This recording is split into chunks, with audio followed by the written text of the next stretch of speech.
Datuk Yang Dipertua, dalam 2 minggu perbahasan RUU Perbekalan 2020-2021 ini, jelas sekali ada beberapa isu yang mendapat perhatian ahli Dewan Rakyat. Secara amnya, isu-isu yang berkisar merantasi 3 kategori utama. Pertama, bantuan yang menambah aliran tunai rakyat dan perniagaan. Kedua, bantuan kewangan langsung. Dan ketiga, mewujudkan pekerjaan dan mengurangkan kadar pengangguran. Sehubungan itu, saya akan menstrukturkan penggulungan seperti berikut. Saya akan bermula dengan menjawab soalan berdasarkan 3 perkara di atas yang merangkumi isu moratorium, KWSP, bantuan langsung serta isu pekerjaan dan PKS.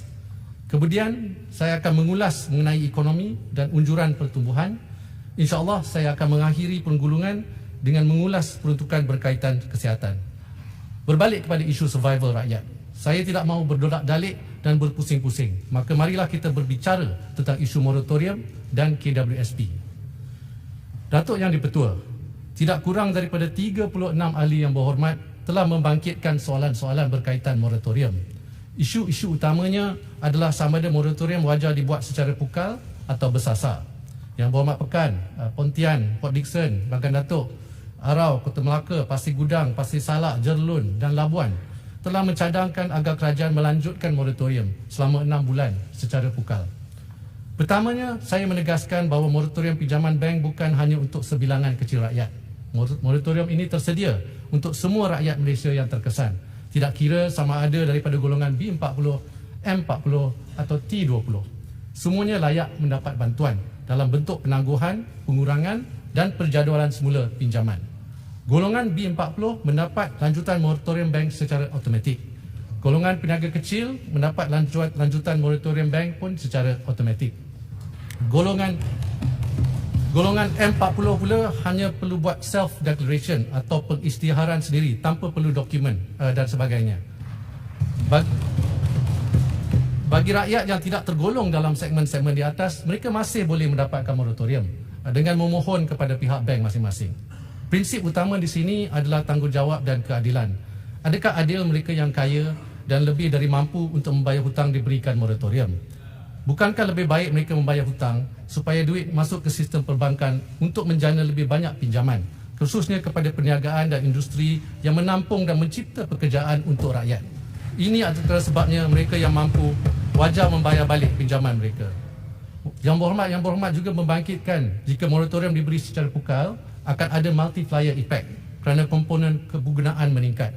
Saya memahami cadangan ini, namun ada beberapa pertimbangan lain yang saya terpaksa buat. Menteri, boleh kuala selalu menjelah awal sebentar saja. Bagi saya habis 1 minit saja untuk Menteri jelaskan sebab ini tak ada dengan isu-isu yang lain. Saya mendengar dengan tekun. Bagi habis dulu. Saya mendengar dengan tekun penegasan yang dibuat oleh Menteri Kewangan bahawa ini adalah sekaligus merupakan COVID-19, bajet COVID-19 ya, untuk kelangsungan survival rakyat dan daya tahan ekonomi negara. Saya ingin tanya segera untuk dijawab. Belanjawan 2020 memperuntukkan sektor kesihatan sebanyak 30.6. Ini moratorium. Belum sampai lah yang itu. 10.3%. Kewangan, Menteri dengar ya? 10.3% adalah peruntukan sektor kesihatan, tapi kali ini jawab lah tu, belum sampai lagi. 9%. Menteri Kewangan sila jawab. Ya Menteri. Datuk Yang Betul, saya akan menjawab soalan itu kemudian. Biar saya habis moratorium. Menteri ya, jangan lupa. Nanti saya akan jawab. Terima kasih. Yang ahli-ahli yang berhormat, sehubungan dengan pakej prihatin, Malaysia menjadi negara pertama di dunia di mana institusi perbankannya telah memberikan moratorium automatik kepada semua peminjam bank. Nilai yang dianggarkan ialah lebih kurang 100 bilion ringgit untuk 6 bulan.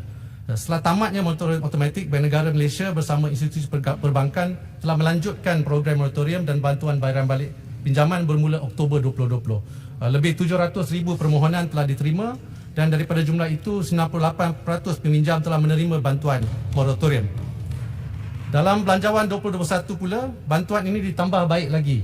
Sekali buat golongan B40, PKS Mikro dan M40 yang terkesan seperti yang sebut tadi. Ini selaras dengan saranan yang berhormat Pekan, Bagan Datuk, Pontian, Kota Melaka, Pasir Gudang, Semporna, Jelebu, Parit, Jempol dan Kuala Kedah agar sokongan diberikan kepada golongan-golongan ini. Ahli yang berhormat, menurut Bank Negara, pada bulan Oktober sekitar 85% peminjam bank telah menyambung semula bayaran balik pinjaman mereka. Namun, kerajaan sedar masih ada kebimbangan membiayai hutang disebabkan penularan wabak COVID-19. Oleh itu, bergerak ke hadapan, kerajaan memberi komitmen akan terus mengadakan libat urus bersama institusi perbankan. Bersama-sama kami akan memastikan ketersediaan untuk membantu rakyat dan perniagaan sekiranya keadaan bertambah mencabar. Ahli yang berhormat, sehubungan dengan ulasan saya ini, saya berharap isu pelanjutan moratorium mendapat sokongan semua. Datuk Yang di-Pertua, izinkan saya meneruskan penggulungan dengan isu hangat yang kedua, KWSP. Untuk jalan moratorium. Terima kasih. Saya memang faham itu rasional yang diberikan oleh Yang Berhormat Menteri berkaitan dengan moratorium yang dinyatakan tadi. Tapi saya rasa Yang Berhormat pun sedar bahawa penerima faedah daripada moratorium peringkat pertama adalah sebanyak 8 juta orang. Ada 8 juta orang. Iaitu termasuk syarikat-syarikat Malaysia. Tapi sekarang telah pun dikurangkan kepada 650,000 orang. Itu tak sampai 10% pun. Sekiranya kita nak buat secara bersasar, takkan kurangkan 90%. So bolehkah kalau kurang pun 8 juta jadi 6 juta. Supaya kita boleh benar-benar bantu mereka yang perlukan moratorium. Itulah sebabnya kita carankan dilanjutkan sehingga 31 hari bulan Mac supaya rakyat Malaysia biasa dan juga syarikat biasa dapat menerima faedah. Sekiranya yang sebut 700,000 yang pohon, saya rasa kena buat kajian mengapa ada hampir lebih 7 juta tak pohon, tak munasabah langsung. So itulah sebabnya kita harap bahawa perkara ini harus diberikan pendekanan supaya yang perlukan bantuan dapat bantuan dan tidak dihalang oleh birokrasi, karena birokrasi yang timbul. Terima kasih. Berkaitan moratorium Yang Berhormat Menteri Kewangan, pertama kita ucap terima kasih kerana SME B40 secara automatik dan M40 isytihar tanpa dokumen. Segala proses birokrasi ini kita harap supaya ditiadakan supaya lebih ramai akan mendapat. T20 misalnya, mereka dibuang kerja, adakah termasuk dalam orang yang akan menerima moratorium? Pilot dia masuk T20, tetapi kita tahu ramai pilot yang dibuang kerja. Kita harap mereka yang T20 tetapi yang terjejas begini rupa juga diberi. Syarikat besar yang ada ratusan ataupun ribuan pekerja misalnya, mungkin dia tidak terlibat dalam moratorium, tetapi kalau kita bagi moratorium, syarikat besar yang mungkin tutup itu boleh dibuka semula dan memberi pekerjaan kepada rakyat. Apa pandangan Yang Berhormat? Bolehkah Yang Berhormat satu soalan? Sini, Bopot. Ada rakyat yang merasa bimbang bahawa permohonan untuk moratorium ni susah. Katanya banyak dokumen yang diperlukan. Bolehkah Kementerian membantu dalam hal ini? Okey. Saya nak ulang lagi sekali ni. Ni rayuan-rayuan daripada pengusaha-pengusaha bas, ada kereta semua ni. Anak-anak muda di kampung motor alhamdulillah nak tarik. Apa jaminan kerajaan untuk pastikan kredit finance juga boleh memberikan moratorium ni? Okey, terima kasih. Saya jawab Yang Berhormat Bagan dulu. Menteri. Mengenai Sebelum Bagan, Yang Berhormat Berhormat Bagan, yang mengenai soalan Yang Berhormat Bagan, kita memang memantau keadaan semasa di mana lebih kurang 700,000 sudah memohon, tapi golongan B40 dan golongan M40 masih lagi qualify lah untuk moratorium ini. Untuk soalan mengenai golongan B40 dan M40 nak mempermudahkan lagi proses ini telah dipermudahkan di mana kalau golongan B40 ataupun mikro PKS akan dapat kelulusan daripada pihak bank dalam masa 24 jam. Tidak perlu dokumen. Dia secara automatik buat permohonan, tidak perlu ada dokumen. Yang keduanya untuk golongan M40 dia kena buat self declaration. Di sini juga tidak perlu ada dokumen. Kelulusan akan diberi dalam masa tempoh 1 hingga 5 hari. Ya. Lepas tu mengenai komitmen kepada syarikat-syarikat ni yang Tanjung Karang, yang Muhammad Tanjung Karang. Ini ketika ini tidak ada akta spesifik bagi menyelia aktiviti kredit pengguna pada masa ini, di mana aktiviti kredit pengguna terletak di bawah bidang kuasa kementerian dan agensi berkaitan. tertakluk kepada beberapa undang-undang lah. Contohnya Akta Perkhidmatan Kewangan 2013, Akta Pasaran Modal dan Perkhidmatan 2007, Akta Sewa Beli 1967, Akta Pemegang Pajak Gadai 1972, Akta Peminjam Wang 1951 dan juga Akta Koperasi 1993. Jadi sehubungan dengan itu, semasa pembentangan Belanjawan 2021, kerajaan telah mengumumkan pengubalan rang undang-undang kredit pengguna bagi memastikan semua peminjam menerima layanan yang adil semasa berurusan dengan pemberi kredit, sama ada pemberi kredit bank ataupun bukan bank, serta memastikan pelindungan pengguna ke atas semua pemberi kredit termasuk peruntukan berhubung dengan pendedahan maklumat penting produk kredit, terma dan syarat pinjaman yang adil, penilaian kemampuan kewangan, bantuan pengurusan hutang dan mekanisme penyelesaian pertikaian. Agensi pemberian kredit di bawah bukanlah pada masa inilah bukanlah di bawah seliaan Kementerian Kewangan. Walau bagaimanapun, kerajaan komited untuk berbincang dengan agensi pemberian kredit ke arah mencari penyelesaian yang baru bagi isu moratorium yang akan memberi penyelesaian, memberi manfaat win-win kepada peminjam dan agensi pemberian kredit ini. Datuk Yang Ketua, izinkan saya mengulung dengan isu hangat yang kedua yang seperti saya sebut tadi mengenai KWSP. Isu ini telah diulas dengan mendalam dalam Dewan ini oleh tidak kurang daripada 15 ahli yang berhormat. Di sini ingin saya tegaskan satu hakikat. KWSP telah ditubuhkan pada tahun 1951 untuk simpanan persaraan ahli-ahlinya. Justru, majoriti caruman akan dilaburkan di dalam instrumen pelaburan jangka panjang dan bukan dalam bentuk tunai. Oleh sebab itu, setiap pengeluaran luar jangka yang sebegini memerlukan perincian dan pertimbangan yang rapi. Segala isu berkaitan akaun 1 KWSP berbalik kepada mencari satu titik keseimbangan di antara dua ekstrim untuk rakyat. Dengan izin, this is about finding the right balance between fulfilling two different needs of the members. Yang pertama, pengeluaran untuk kelangsungan hidup hari ini, dan kedua, menjamin kesejahteraan persaraan masa depan. Ramai yang mahukan pengeluaran berjumlah besar secara one-off. Saya telah mendengar suara ahli-ahli yang berhormat, terutamanya YB Pekan dan Bagan Datuk, yang memperjuangkan agar keperluan hari ini didahulukan. Saya juga dengar suara-suara rakyat di media sosial yang menyatakan kesusahan hidup mereka dan ingin mengeluarkan wang KWSP mereka. Tetapi media juga ada melaporkan bahawa ramai yang gusar dividen dan pertubuhan dana KWSP mereka akan terjejas disebabkan oleh pengeluaran besar-besaran oleh ahli-ahli lain. Namun, pada bulan Mac tahun ini disebabkan oleh keadaan yang luar biasa, kerajaan inilah yang pertama sekali membenarkan pengeluaran dari akaun 2 KWSP. Melalui program Air Lestari, seramai 4.7 juta rakyat dibenar mengeluarkan simpanan akaun 2 hingga RM6,000. Sewaktu itu, mungkin ahli yang berhormat sudah lupa, tetapi kerajaan dikritik keras kerana mengadakan inisiatif ini. Saya nyatakan perkara ini untuk menegaskan bahawa kerajaan responsif dan akan bertindak jika langkah itu wajar demi kebaikan rakyat tanpa mengabaikan tanggungjawab lain.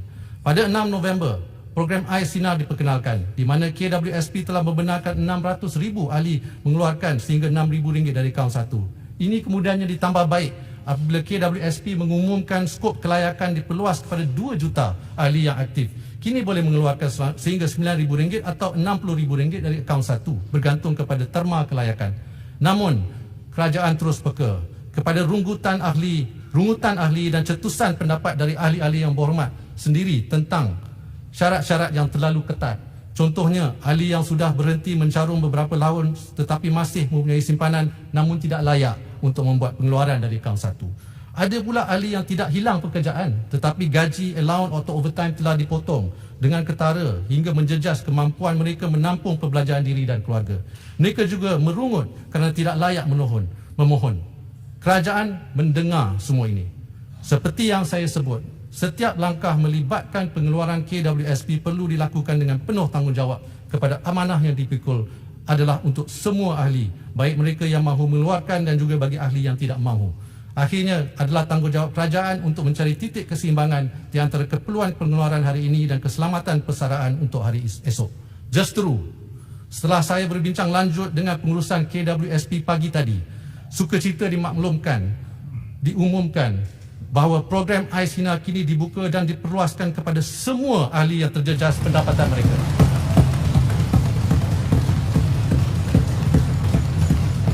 Terima kasih Menteri.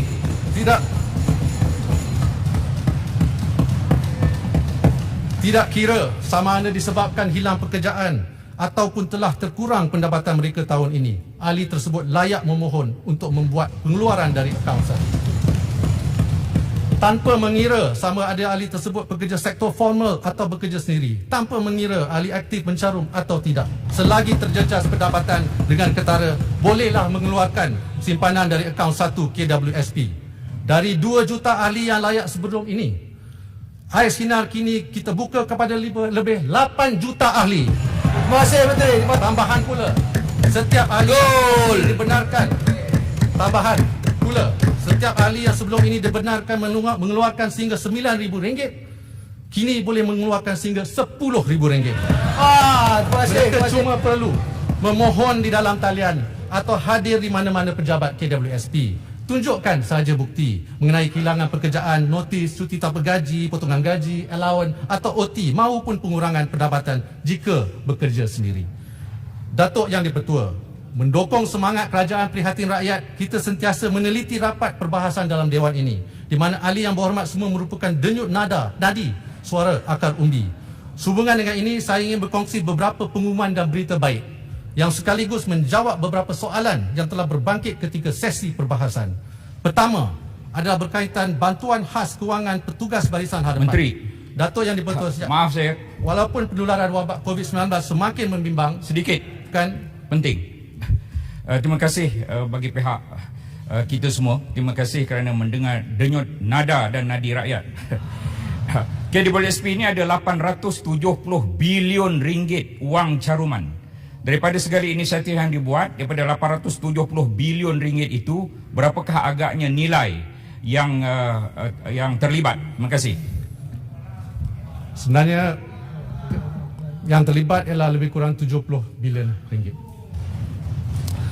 Ini pertama adalah berkaitan bantuan khas kewangan petugas barisan hadapan. Yang berhormat, Datuk sebelum Yang pergi ke tajuk lain, mohon penjelasan KWSP.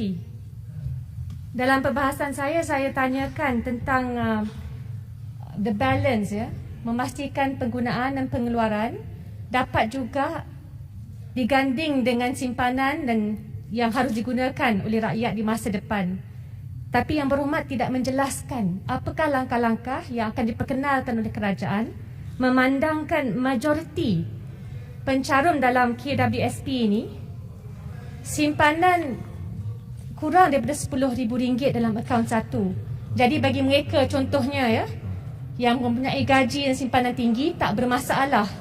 Jadi saya masih lagi mahukan kerana pendirian saya dalam perbahasan KWSP ini, sabar lepas ni boleh undi. KWSP ini merupakan, ya, simpanan yang harus digunakan sebagai the last resort. Jadi saya pohon kerana ini pendirian saya, apakah langkah-langkah yang akan diperkenalkan oleh kerajaan untuk menjaga bukan sahaja pekerja yang ada simpanan tinggi, tapi yang simpanan begitu kecil, digandingkan juga dengan pelebaran social security net.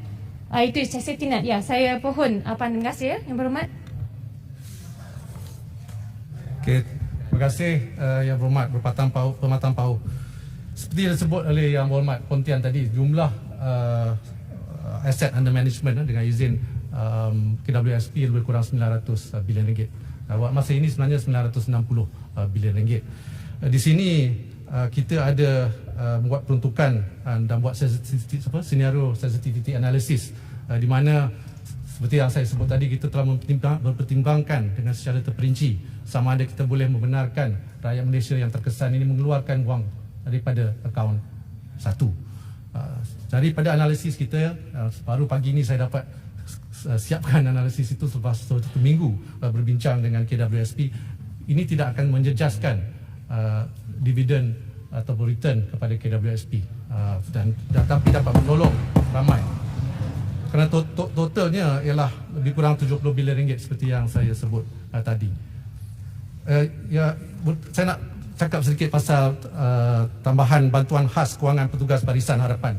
Datuk Yang di-Pertua, walaupun penularan wabak COVID-19 semakin membimbangkan, petugas barisan hadapan kita tetap kental memberikan perkhidmatan dengan penuh jitu demi keselamatan dan kesejahteraan rakyat.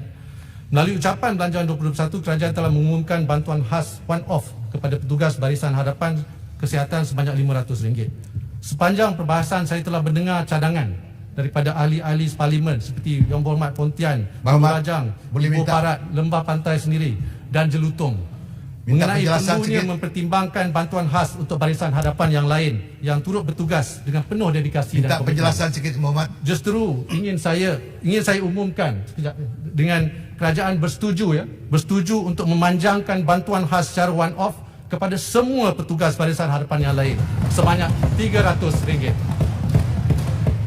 Ya, saya nak tanya Muhammad, adakah frontliner ini juga termasuk polis, rela dan sebagainya? Ya. Okey, saya nak ulang sekali lagi. Sepanjang perbahasan, saya telah mendengar cadangan daripada ahli-ahli parlimen seperti Yang Berhormat Pontian, Ulu Rajang, Ipoh Barat, Lembah Pantai, Jelutong yang mengenai perlunya mempertimbangkan bantuan khas ini untuk Barisan Hadapan yang lain yang turut bertugas dengan penuh dedikasi dan komitmen. Ini termasuk pegawai polis dan sebagainya. Jadi saya ingin umumkan pada hari itu Belanjawan kita hanya memberi RM500 bantuan one off kepada Kementerian Kesihatan. Tetapi kita telah memperluaskan lagi dan memberi bantuan ini kepada semua petugas Barisan Hadapan lain. RM300. Menteri Lembah Pantai. Kedua, kerajaan telah mencadangkan program e-Belia sebanyak RM50 Menteri secara one off. Menteri Lembah Pantai. Soalan. Penjelasan. Berkaitan dengan frontliners tadi. Okay. Maaf, terima kasih ya. Terima kasih Datuk Mentua. Terima kasih Yang Berhormat Menteri. Dua soalan. Pertama, bolehkah Yang Berhormat Menteri jelaskan supaya tidak ada kekeliruan siapakah yang dimaksudkan dengan frontliners ini? Adakah termasuk contohnya mereka yang terlibat sebagai cleaners di hospital? Kedua, adakah Yang Berhormat boleh memastikan dari segi permohonan itu kita boleh kurangkan red tape yang dihadapi kerana ini antara rungutan nada dan nadi frontliners. Terima kasih.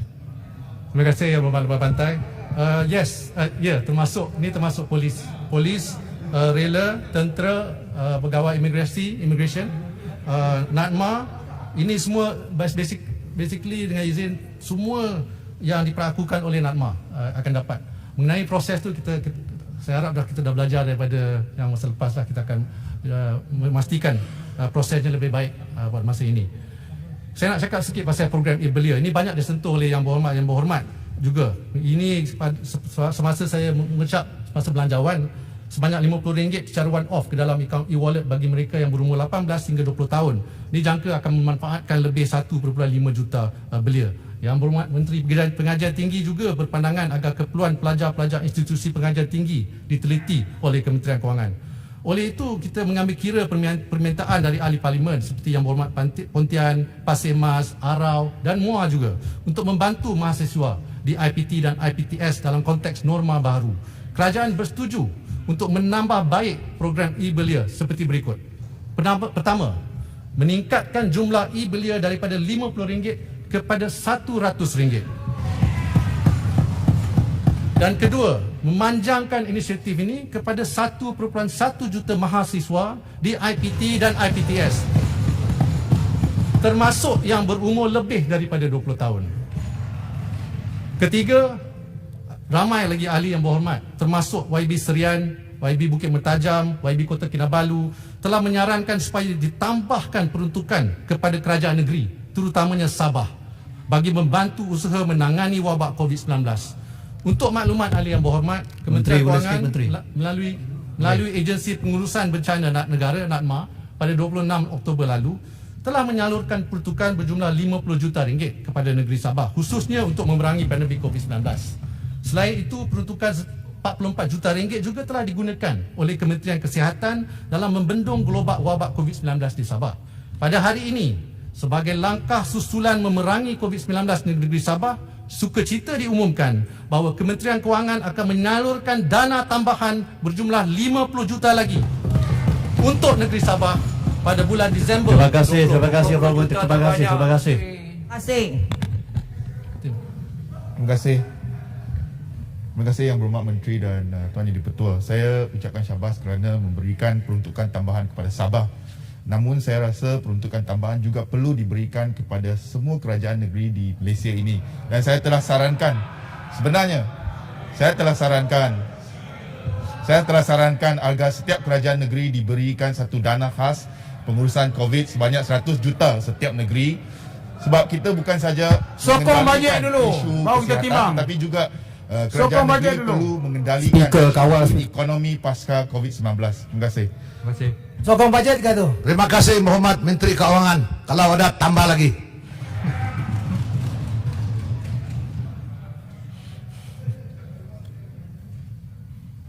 Okey, tajam ni lah.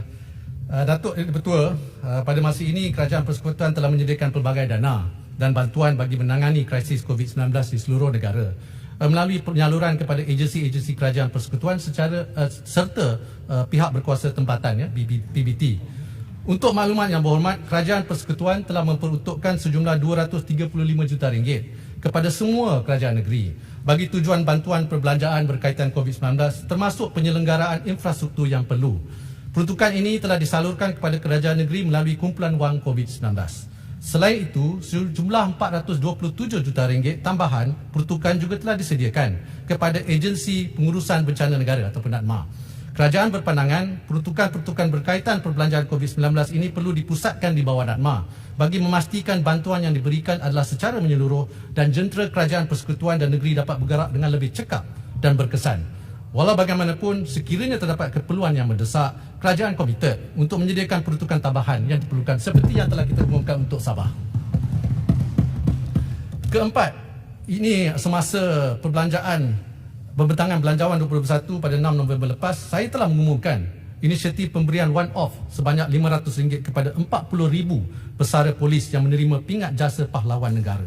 Namun begitu, setelah mengambil kira cadangan oleh Persatuan Bekas Polis Malaysia, sukacita dimaklumkan bahawa Kementerian Kewangan bersetuju bagi meluaskan lagi kategori penerima pemberian one-off tersebut kepada kategori pesara dan bekas polis. Ini implikasi penerima tambahan adalah dianggarkan seramai 40,000 orang lagi. Ini menjadikan jumlah penerima pemberian one-off seramai 80,000 orang dengan anggaran implikasi kewangan sebanyak RM40 juta. Menteri, saya jempol.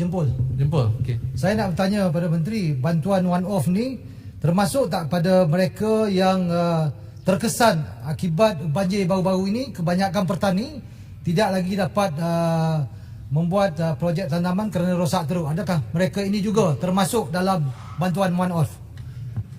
Terima kasih Ahli Yang Berhormat Jempol.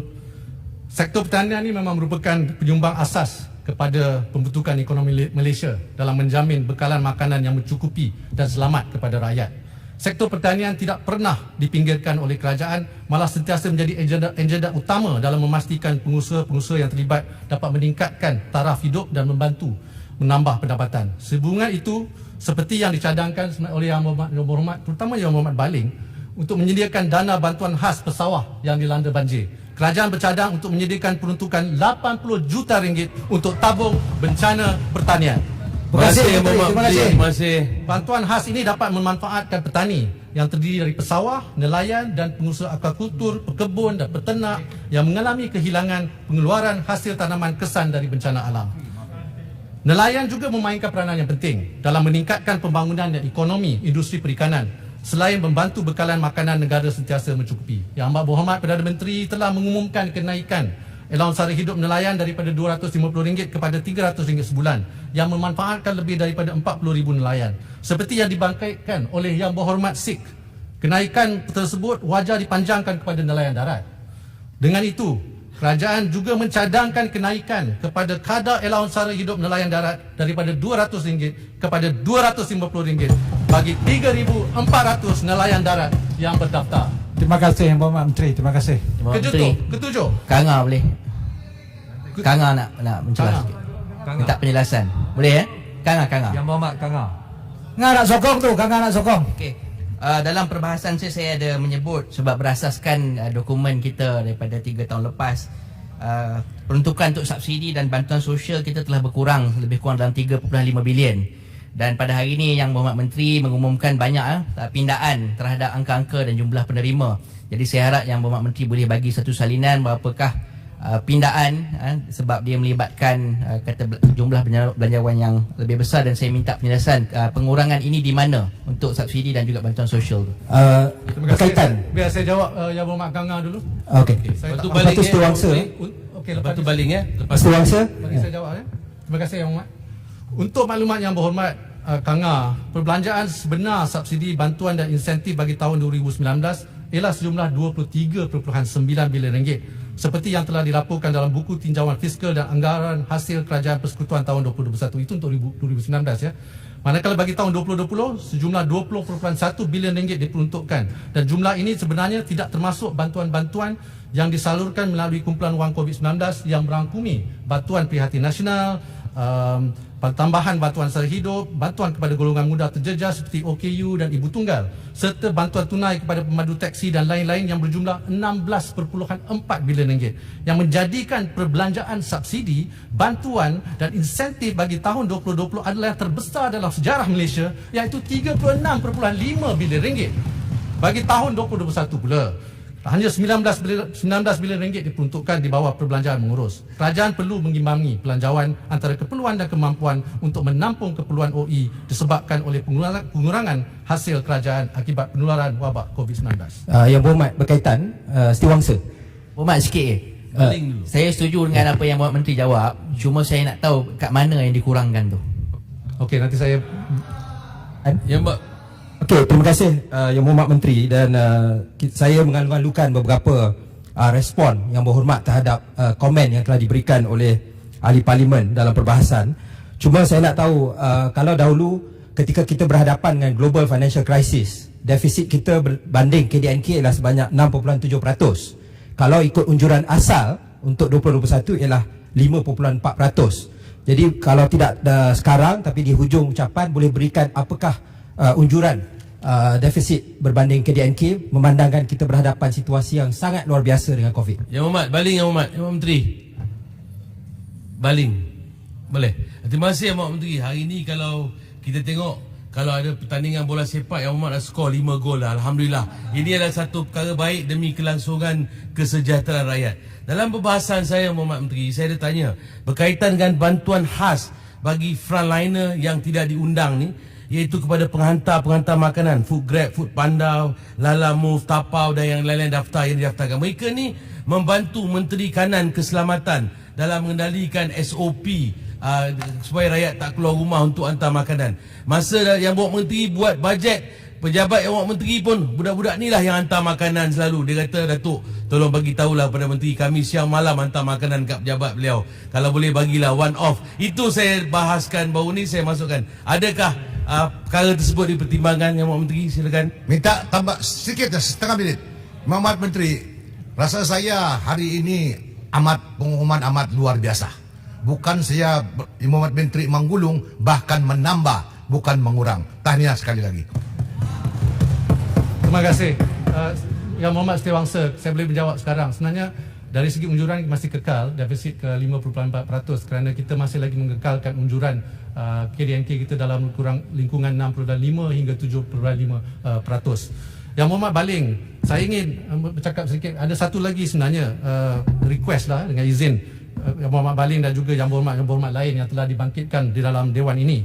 Ini mengenai nasib pekebun kecil getah yang terjejas daripada naik turun harga komoditi getah dan juga bencana alam. Seperti yang dipohon oleh ramai Yang Berhormat di sini, saya ingin mengesahkan bahawa bantuan musim tengkujuh akan diteruskan. Bayaran sebanyak RM300 sebulan akan dibayar pada bulan Disember 2020, Januari 2021, Disember 2021 kepada pekebun kecil yang layak di bawah pihak berkuasa atau kemajuan pekebun kecil perusahaan getah atau RISDA dan juga Lembaga Industri Getah Sabah LIGS. Yang Berhormat Menteri. Gol 6-0. Ini 300,000 ya pemilik kebun getah dan penuri getah, dan kerajaan komited untuk meneruskannya pada tahun 2021. Kerajaan juga maklum bahawa kadar elawan perumahan ini disebut oleh YB Penampang, tak silap saya, bagi negeri Sabah adalah yang tertinggi, dan pejabat awam yang berkhidmat di Sabah mendapat elawan yang lebih tinggi daripada pejabat yang berkhidmat di Sarawak atau Semenanjung. Kali terakhir kadar tersebut disemak adalah pada 30 April 2002. Kementerian Kewangan bersetuju untuk mengkaji semula dan menyelaraskan kadar tersebut. Ini permohonan daripada Yang Berhormat daripada Sabah. Kerajaan juga ingin menggalakkan pemilik bangunan atau ruang perniagaan yang menikmati penangguhan atau moratorium balik bayaran atas pinjaman selama 6 bulan untuk mengambil tindakan sewajarnya untuk mengurangkan bebanan sewa premis perniagaan yang ditanggung oleh PKS yang menyewa. Dalam Dewan ini ramai Yang Berhormat raise this issue lah, dengan izin.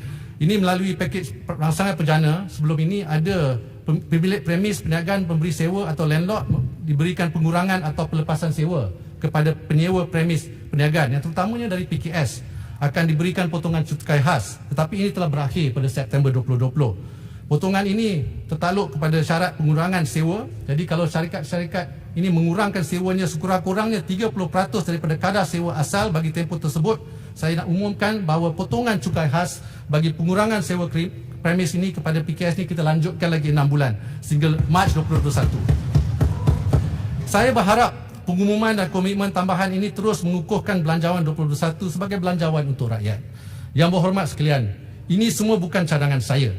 Ini semua cadangan-cadangan Yang Berhormat di dalam Dewan ini. Ini semua suara rakyat yang kami dengar melalui pelbagai saluran. Kami mungkin tidak sempurna tetapi kami mendengar. Dalam 8 bulan ini sahaja, sudah 4 pakej prihatin diumumkan dengan mendengar suara rakyat dan ahli Yang Berhormat sekalian. Dan untuk bulan-bulan yang mendatang, kami akan terus mendengar. Kami akan terus memperhalusi bantuan kerajaan mengikut keadaan COVID dan ekonomi semasa. InsyaAllah. Datuk Yang Dipertua, walaupun isu moratorium dan KWSP ini mendominasi perbahasan belanjawan, saya pohon agar kita melihat belanjawan dan pendekatan bertemakan survival ini secara keseluruhan. Dalam erti kata lain, kita mesti melihat 2 perkara lain yang telah saya sebut di awal pengulungan ini, iaitu bantuan langsung dan juga pekerjaan. Tambahan lagi, kedua-dua perkara ini tergantung dalam belanjawan. Berkenaan perkara kedua iaitu bantuan langsung, Yang Berhormat yang bertanya soalan berkaitan termasuk Yang Berhormat Serian, Yang Berhormat Pekan, Yang Berhormat Sempurna, Yang Berhormat Langkawi berkenaan bantuan prihatin rakyat. Yang Berhormat Arau dan Yang Berhormat Sipitang yang bertanya mengenai bantuan untuk golongan M40. Yang Berhormat Permatang Pauh yang bertanya tentang kaedah pemberian bantuan. Yang Berhormat Lanang mengenai bantuan kepada golongan ibu tunggal, dan Yang Berhormat Kanga mengenai pengurangan subsidi yang telah saya jawab tadi. Sebelum saya menjawab soalan-soalan ini secara spesifik, saya ingin terangkan objektif kerajaan melalui pendekatan ini. Pertamanya, ia adalah bagi memastikan lebih ramai yang mendapat bantuan kewangan terus. Keduanya, ia memastikan rakyat yang sudah mendapat bantuan kewangan menerima bantuan yang lebih banyak. Yang ketiga, ia memberi perhatian khusus kepada golongan rentan. Yang saya maksudkan dengan golongan rentan ini adalah the most vulnerable segments of our society, dengan izin. Ini merupakan objektif penting melalui pemberian bantuan langsung. Dalam 8 bulan sahaja, kerajaan ini telah berjanji dan menunaikan janji dengan menyalurkan lebih 21 bilion ringgit kepada lebih 10 juta penderima individu dan isi rumah setakat ini melalui BSH dan BPN. Pada tahun 2020, menerusi BSH dan BPN sahaja, ada isi rumah yang mendapat bantuan melebihi 3,400. Ini belum mengambil kira bantuan-bantuan lain. Menjawab persoalan YB Arau dan YB Sipitang, buat pertama kalinya juga, bantuan kewangan langsung BPN dipanjangkan kepada golongan M40. Mereka telah menerima kedua-dua BPN 1.0 dan BPN 2.0 ini. Sebelum lagi ditambah dengan bantuan-bantuan lain yang termasuk bagi pelepasan cukai untuk meningkatkan pendapatan boleh guna mereka. Datuk Yang Dipertua, saya seterusnya kalau ada masa lagi untuk saya.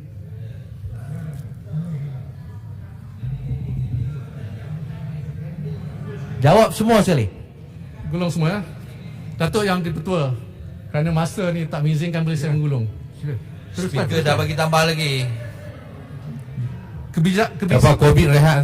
Kebijaksanaan pepatah lama menyatakan tiada buluh yang tidak berbuku. Maka sama juga tiada belanjawan yang 100% sempurna.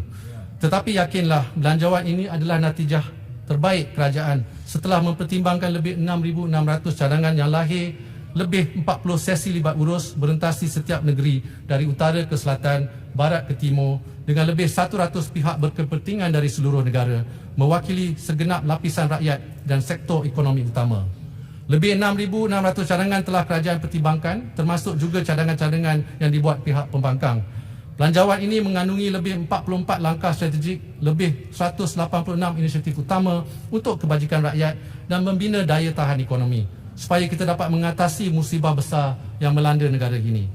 Apakah munasabah kerana perbezaan beberapa perkara, maka lebih 186 langkah dan bantuan besar demi rakyat dan negara ditolak mentah-mentah? Apakah ini adil? Apakah ini wajar? Apakah ini memberi harapan kepada rakyat yang meruntunkan bantuan? Jangan kita masih leka membilang-bilang bintang di langit, tapi buta pada kilauan intan segenggam yang ada di tangan. Permata yang sedia untuk dihadiahkan kepada rakyat tercinta. Sebagai seorang Muslim, saya bersandarkan kepada kitab suci Al-Quran. Dengan surah Al-Qasas ayat 84, Allah Subhanahu Wa Taala telah berfirman membawa maksud, sesiapa yang datang membawa amal baik, maka baginya balasan yang lebih baik daripadanya. Maka berbuatlah kita kebaikan. Di dalam Dewan Rakyat ini, walaupun kita datang dari pelbagai latar belakang dan kepercayaan umum, saya yakin kita semua dibesarkan atas nilai yang sama, iaitu kita percaya pada berbuat kebaikan dan bukannya membawa kerosakan di muka bumi ini. Menteri, Datuk yang dipertua dan yang hormat semua. Menteri mohon pencerahan. Jawab dulu. Saya mendengar dengan tekun pengumuman-pengumuman yang telah dibuat oleh Yang Berhormat Menteri Kewangan, dan nampak gayanya ada tambahan kepada jumlah belanjawan 2021 ini. Adakah ini bermaksud jumlah akan dipindah, ataupun adakah ianya juga bermaksud tambahan di satu tempat itu bermakna ada pengurangan di tempat-tempat lain? Kalau ada pengurangan, di mana yang akan dikurangkan? Terima kasih Yang Berhormat Jelun. Saya baru saja nak Menteri cakap mengenai pengurangan. Subang semuanya penambahan. Tapi dari segi pengurangan, saya ada buat satu usul untuk mengurangkan peruntukan yang diberi kepada jasa. Ya, ini Menteri, usul dalam peringkat jawatankuasa kita akan mengumumkan. Menteri, Subang, sini. Terima kasih. Boleh ya? Terima kasih Menteri. Saya memang terasalah bahawa Menteri cuba sedaya upaya untuk tolong orang-orang yang miskin. Tapi tentang isu KWSP ni, saya nak nasihat sedikit pada semua ahli-ahli di Dewan ini. Apa yang dicadangkan oleh Menteri untuk memberi pengeluaran 70 bilion daripada KWSP. Inflow KWSP setiap tahun tidak lebih 20 bilion setahun. Maknanya kita kena cari dana, KWSP kena cari dana 50 bilion untuk tahun depan. Dari mana ni? Nak jual saham-saham di Bursa Malaysia? Menteri, kita kena faham. Kalau esok announcement ini hit the headline, saya rasa kita ada masalah besar. Lagipun apabila kita ada defisit, kita nak beli 85 bilion defisit, kena keluarkan bond. KWSP beli bond. Dia nak beli bond, dia kena jual saham lagi. Saya cadanglah Menteri fikir baik-baik, jangan kita super populis. Bintang semua ada bintang, boleh lihat. Tapi kita ada tanggungjawab kita kepada ekonomi kita, bukan saja stock exchange, tanggungjawab kepada semua. Terima kasih. Terima kasih Yang Berhormat Subang. Menteri. Terima kasih kerana nasihat yang diberikan kepada saya. Menteri, saya ingin membetulkan sedikit fakta. Saya betulkan fakta. Tolong bagi peluang kepada Menteri untuk menjawab. Ya, masa berbahas dah tamat sebenarnya. Kita semua dah kritik dah bajet tu. Sekarang biar Menteri menjawab. Ya. Yang Berhormat Subang, sebenarnya saya telah meneliti cadangan ini. Saya baru beritahu hari ini saja, telah satu minggu kita, lebih dari seminggu sebenarnya kita membuat analisis secara terperinci. Sebenarnya duit kemasukannya bukan 20 atau 30 bilion atau 40 bilion setahun, ialah 80 bilion ringgit setahun. Ya. Memang betul. Withdrawal pun 40-50 bilion. Kena faham. Yang Berhormat duduk. Yang Berhormat kena bagi peluang kepada Menteri untuk menjawab. Sebelah sini cakap, sebelah sini jawab. Ya. Silakan. Terima kasih Yang Bertua. Speaker, saya minta bila orang mencelah, speaker pun kawal lah belah sana. Jangan kita diganggu tanpa speaker mengawal belah sana.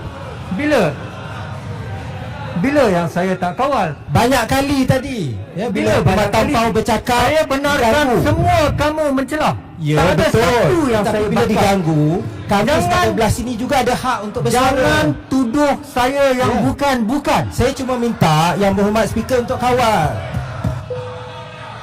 Tolong jangan tuduh saya yang bukan-bukan. Apabila sesuatu perkara itu salah, saya akan tegur. Tak kira siapa. Menteri tolong jawab. Dato' Yang Dipertua, Yang Berhormat semua, sebelum saya mengundur diri, ingin saya mengajak ahli Minta jalan lagi. Ini terakhir ni, terima kasih kepada Yang Berhormat Menteri. Tadi ada satu cadangan yang dibuat oleh pihak kami untuk naikkan bantuan kebajikan kepada RM1,000 setiap bulan. Seperti mana yang dijanjikan oleh Yang Amat Berhormat RM30, pada 30 hari bulan Ogos disadakan. Adakah ini boleh dilaksanakan? Dan juga memandangkan bahawa peruntukan untuk perbelanjaan pembangunan telah naik sebanyak 38%. Tapi kita nampak ada pelbagai sektor dikurangkan. Contohnya Sabah dikurangkan RM100 juta. Sungguhpun perbelanjaan pembangunan naik 38% secara keseluruhannya. Mengapa peruntukan pembangunan untuk Sabah dikurangkan sebanyak RM100 juta? Sekian, terima kasih. Wakil Menteri, Tuan Speaker, bantuan 50 juta ditambahlah. Terima kasih. Menteri, saya minta sekali lagi. Biar saya jawab Yang Berhormat Bagan dulu. Nanti saya tak ingat lah. Biar saya jawab Yang Berhormat Bagan dulu. Yang Berhormat Bagan, dalam Belanjawan 2021, kerajaan masih mengekalkan banyak peruntukan-peruntukan. Negeri Sabah pun kita baru meningkatkan dan peruntukannya bukan sahaja di dalam belanjawan tetapi juga di dalam kumpulan wang amanah COVID-19. Mungkin dikeliru kerana setengah peruntukan itu dalam kumpulan wang amanah COVID-19. Tapi bila saya buat jawapan dengan lebih terperinci mengenai nombor-nombor yang diulas tadi, kita seperti mana Yang Berhormat Bagan tahu, matlamat utama belanjawan ini juga ialah memastikan kesejahteraan rakyat. Sehubungan itu kita telah menekankan penambahbaikan bantuan kepada kumpulan rentan dan mudah terjejas seperti yang diminta oleh ramai Yang Berhormat di sini. Antara bantuan utamanya yang ditambah baik yang saya sebut tadi adalah bantuan kebajikan dan peruntukan daripada RM1.5 bilion kepada RM2.2 bilion bagi tahun 2021, serta bantuan prihatin rakyat dengan peruntukan RM6.5 bilion berbanding dengan peruntukan 2020 untuk BSH yang hanya lebih kurang RM5 bilion. Bantuan kebajikan sememangnya ditumpukan kepada golongan miskin. Ya, pada masa ini, bantuan kebajikan melibatkan 415,000 penerima dan kemungkinan dengan impak pandemik terdapat lebih ramai yang layak untuk bantuan. Dengan itu, kerajaan akan melaksanakan program khusus melantik lebih ramai pegawai kebajikan, kontrak untuk memastikan mereka yang layak termasuk di Sarawak ataupun Sabah tidak tercicir daripada senarai penerima bantuan.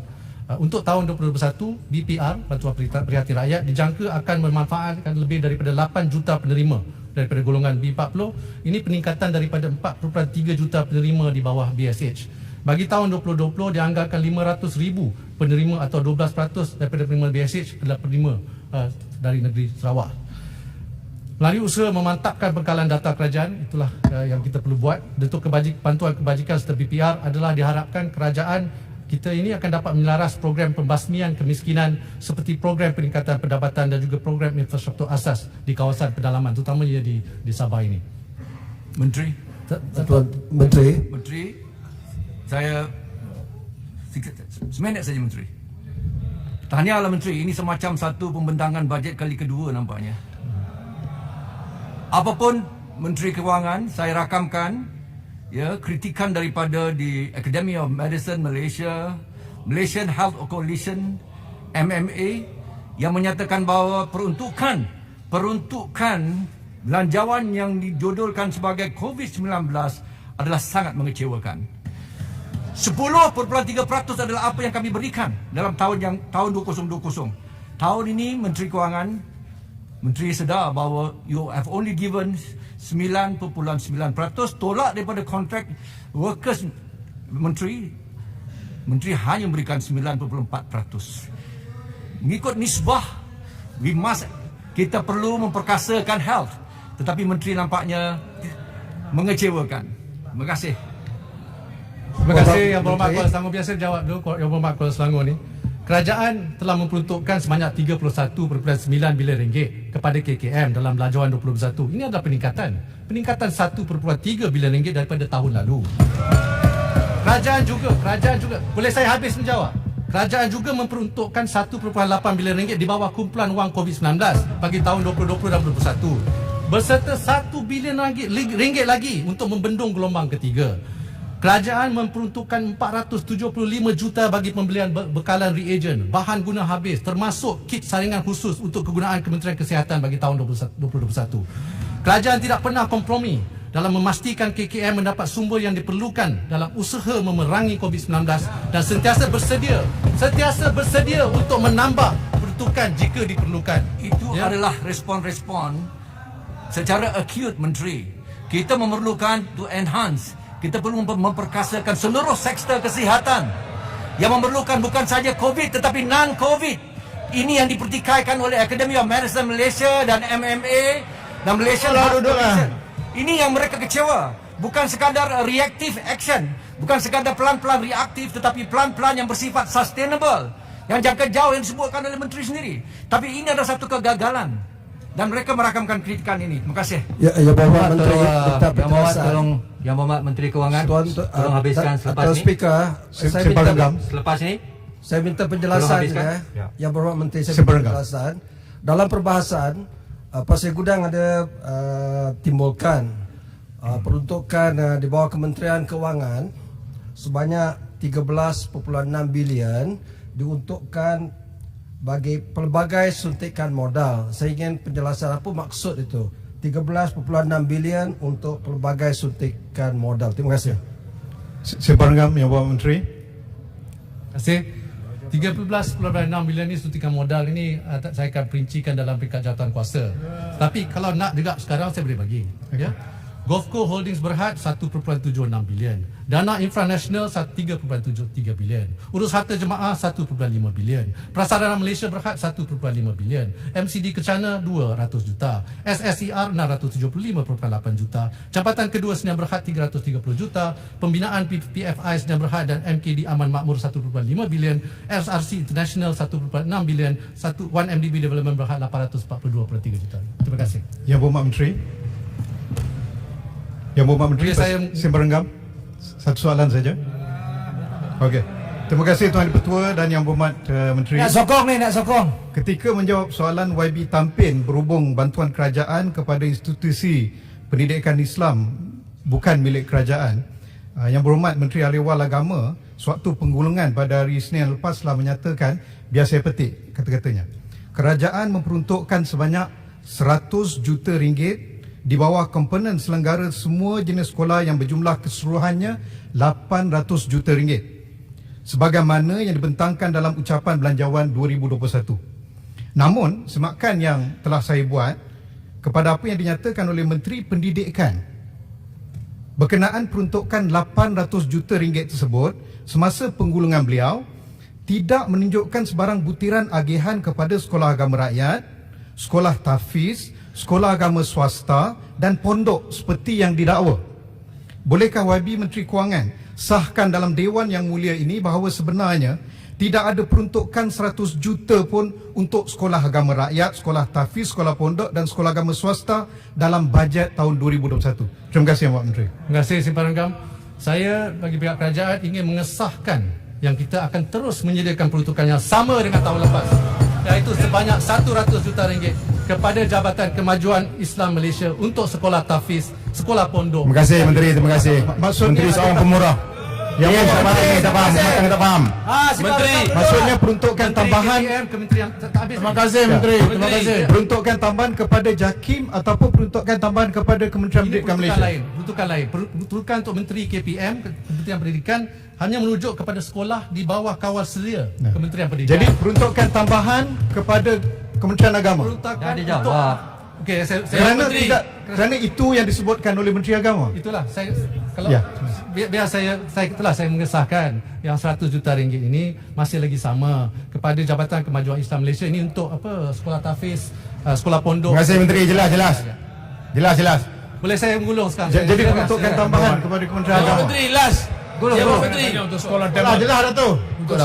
Untuk sekolah Tamil. Saya nak semua faham dah. Saya bermak untuk sekolah Tamil, adakah ia akan ditempatkan macam tahun dulu 50 juta atau akan dikurangkan seperti yang dinyatakan oleh Menteri ke 29 juta? Yang Berhormat Ipoh Barat, Menteri Pendidikan telah menjawab soalan itu. Dia ada dalam handset. Jadi saya harap Yang Berhormat Ipoh Barat boleh merujuk. Yang Muhammad Menteri, balik Yang Muhammad Menteri. Ya? We're not going to keep it at 50 million. Ya? Nanti kalau Menteri Pendidikan akan membuat pengelasan terperinci. Menteri Kewangan gulung. Peringkat jawatan kuasa. Gulung lah Menteri. Last. Gulung dah. 2 second Yang Muhammad Menteri. Baling 2 second. Last. Tak kacau lagi dah. Please. Dalam pembahasan saya Yang Muhammad Menteri, saya dah nyatakan bahawa dengan izin Allah hari ini Yang Muhammad Menteri akan buat penggulungan yang terbaik. Jadi pada hemat saya dan rakan-rakan sekian belah sini, kami dah bagi 7-0. Kalau perlawanan bola sepak 7-0 dah.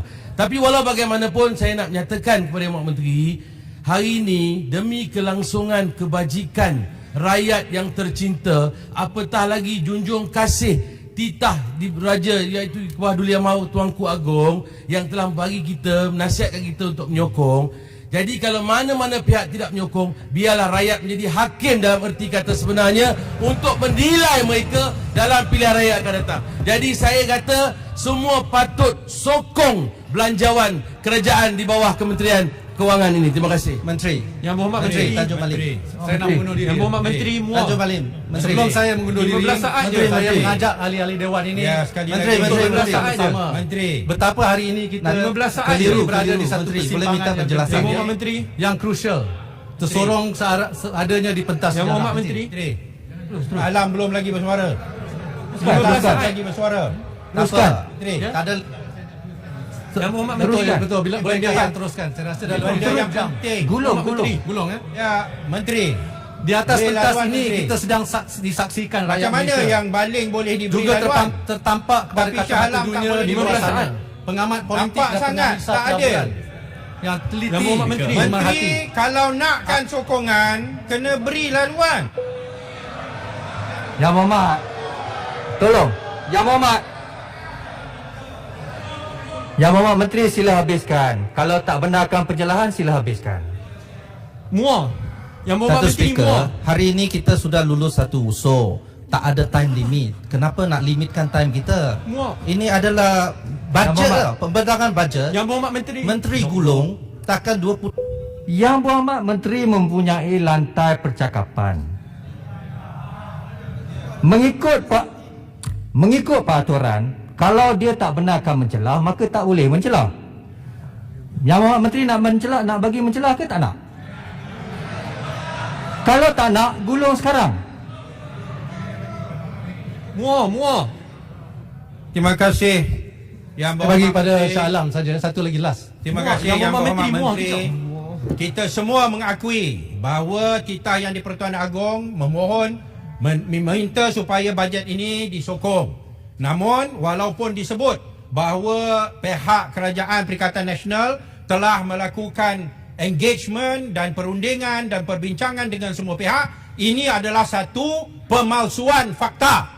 Kita hanya dilibatkan hanya sekali dalam perbincangan sebelum bajet ini dibentangkan. Zaman Pakatan Harapan sekali pun tak pernah panggil kami. Nak berapa kali Pakatan Harapan sekali tak pernah. Tolong. Yang Menteri kalau tidak tak habis. Saya pun banyak. Sudah panggil kita pun. Saya ada soalan Yang Berhormat Menteri. Satu daripada Muar. Yang Berhormat Menteri, Sekali satu lagi. soalan saja daripada Muar. Tadi Menteri dengan bangga dan pihak Perikatan Nasional, UMNO Barisan Nasional bangga bahawa bajet Yang Berhormat ini Menteri telah melibatkan semua pihak. Bahawa pihak 7-0 menang untuk berbincang dan merangka bersama satu bajet untuk menyelesaikan masalah ekonomi negara.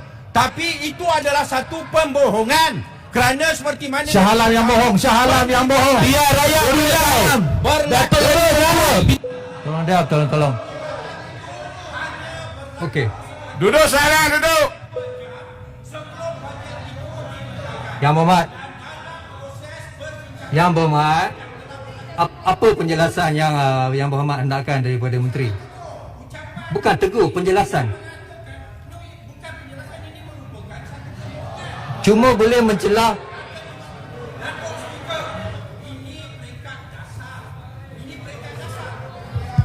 Dia salah makan ubat lah. Ini peringkat dasar. Menteri Yang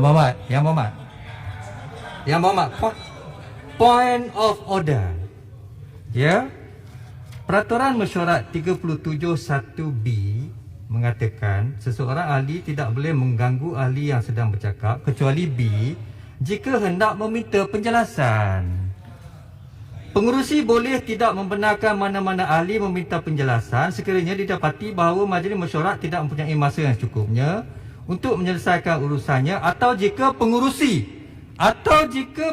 mempercayai bahawa niat ahli yang meminta penjelasan adalah semata-mata untuk mengacau ahli yang sedang bercakap. Yang mengacau Baling tadi, yang membuat pendawaan yang tidak berasas. Saya nak tanya Menteri. Saya nak tanya Menteri, Datuk Speaker. Saya nak tanya Menteri. Berapa kali telah melakukan penglibatan, perbincangan dengan ahli-ahli Parlimen Pembangkang selepas bajet ini telah dibentang? Okey. Alright. Dah ditanya. Soalan dah ditanya.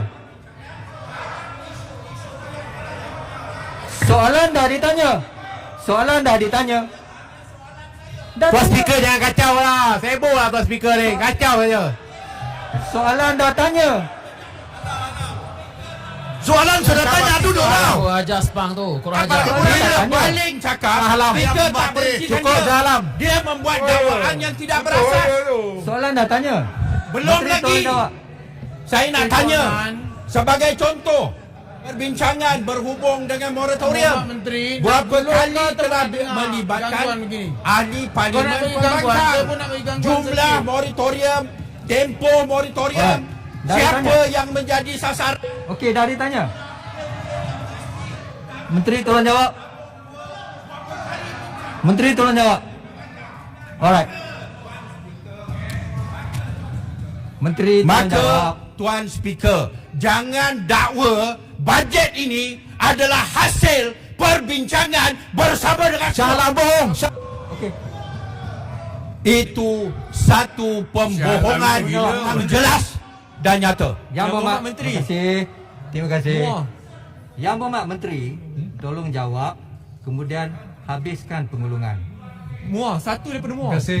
Saya nak ucapkan terima kasih Yang Berhormat Shah Alam kerana tapi saya banyak diganggu oleh speaker. Yang Berhormat.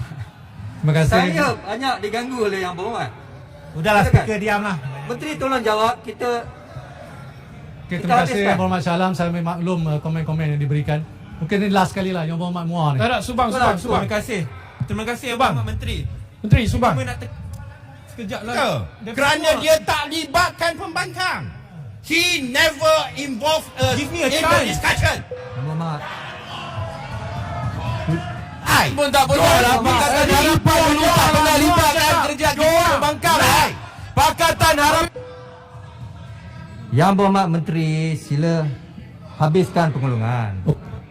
Datuk yang betul, saya memberi satu. Yang nak libatkan Salam buat apa? Tukang kacau. Terima kasih. Menteri bagi Subang Subang untuk jawab isu tentang KWSP. Kita tak habis lagi. Yang Berhormat semua, ini kelakuan yang memalukan. Kita sedang berbahas bajet dan ini perangai kita, rakyat nampak kita semua. Yang Berhormat Menteri nak bagi pencerahan lagi ke atau nak menggulung? Habiskan pengulungan. Datuk yang betul, saya akan menggulung lah kalau macam ni. Masa dah habis. Satu saja daripada Muar. Subang. Okay. Sebab kita belum habis lagi isu tentang KWSP tadi. Saya nak ya? okey. Terima kasih.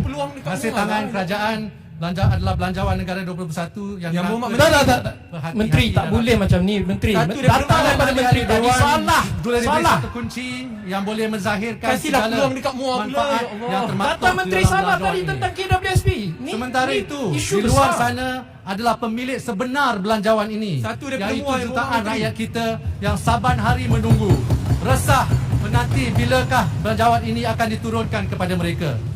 Maka pada petang ini saya mohon kepada ahli-ahli Dewan, jadikanlah perkhabaran dari Parlimen petang ini satu perkhabaran yang penuh dengan kebaikan dan berita yang menggembirakan buat semua lapisan rakyat seluruh negara. Pada petang ini, jadikanlah Dewan ini sebagai saksi bahawa kita semua dapat berdamai walaupun seketika, berjabat tangan demi melindungi masa depan rakyat dan negara. Jadikanlah Dewan Mulia ini bergema-gema dengan suara kita, sehati senada memberi sokongan padu menjadikan tak payah bagi lecture lah. Bising lah. satu kebenaran, satu realiti. Jadikanlah Dewan ini tanda perjuangan kita bersama untuk membina semula ekonomi negara. Jangan kita sekali-kali Tak payah ceramah politik lah. di tengah Tak payah jalan, ceramah lah, diam lah. Lalu melintang patah dan kita Tak payah tidak ceramah akan politik berhenti selagi ekonomi belum pulih seperti sedia kala. Kamu tak ada mandat Dengan rakyat. ini Kamu saya senator dengan je. rendah Tak hati payah ceramah. Malu sikit lah. Rasa kita menteri tengah menggulung, berilah peluang kepada dia menggulung. Sepang. Dia memang tiada peraturan punya lah rasa ni. Selalu buat gitu. Menteri. Halau Sepang tu. Dengan halau. ini saya dengan Yang rendah Bapak hati Menteri, dan penuh tawaduk satu daripada Muar, selaku satu Menteri je. Kewangan Malaysia menyuruh ahli-ahli yang berhormat semua untuk sebelah suara meluluskan belanjawan 2021 ini. Sekian wabillahi taufiq wal hidayah. Assalamualaikum warahmatullahi wabarakatuh dan salam sejahtera. Jangan jadi senator. Terima kasih. Ahli-ahli yang berhormat, sekarang saya kemukakan masalah kepada majlis bagi diputuskan. Masalahnya ialah bahawa rang undang-undang ini dibacakan kali yang kedua sekarang. Ahli-ahli yang berhormat yang bersetuju, sila kata bersetuju. Setuju. Ahli-ahli yang berhormat yang tidak bersetuju, sila kata tidak. Tidak. Yang hormat, Lebih Tuan Speaker, suara yang bersetuju. saya mohon belah bahagi. Ada 15 orang? Bentara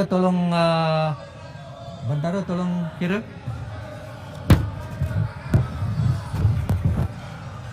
Tak apa, biar rakyat tengok siapa yang tolak.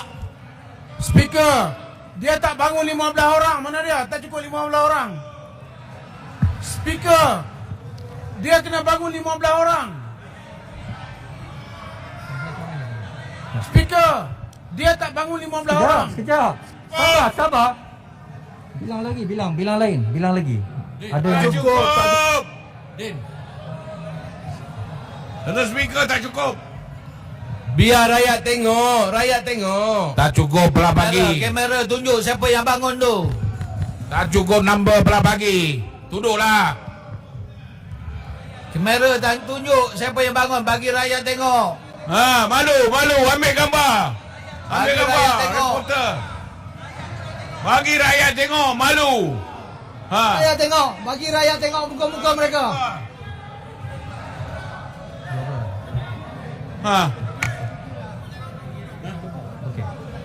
Tengok yang lepas masuk. cuma ada 13 orang.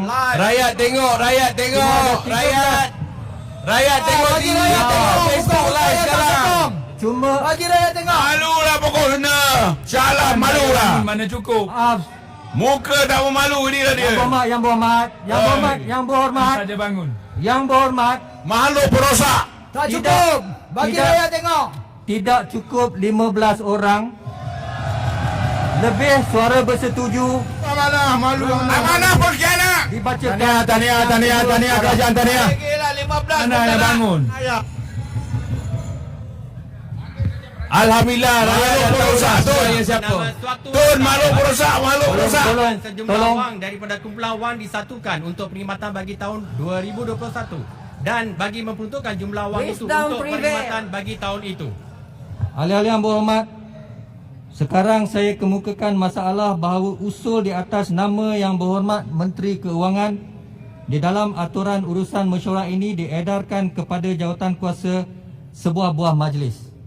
Ahli-ahli yang bersetuju, kata bersetuju. Ahli-ahli yang tidak bersetuju, kata tidak. Lebih suara yang bersetuju.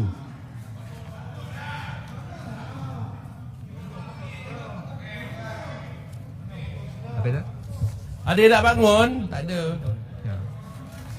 Tiada bangun, bah. Rakyat sudah tahu, bah. Ahli-ahli yang berhormat, saya ingin memaklumkan bahawa pada hari Isnin 30 November 2020 adalah perbahasan belanjawan 2021 di peringkat jawatan kuasa yang akan dimulakan oleh Jabatan Perdana Menteri dan Kementerian Kewangan. Sekian, terima kasih. Ahli-ahli yang berhormat semua, mesyuarat Dewan. Gerah masa depan. Terima kasih kepada semua ahli parlimen India pada raja. yang menyokong bajet ini dengan hebatnya. Terima kasih. Terima kasih. Menteri Keuangan cerah masa depan. Amanah pengkhianat. Terima kasih. Tahniah speaker, tahniah speaker. Terima kasih. Dia menyajikan secara hebat. Tahniah speaker.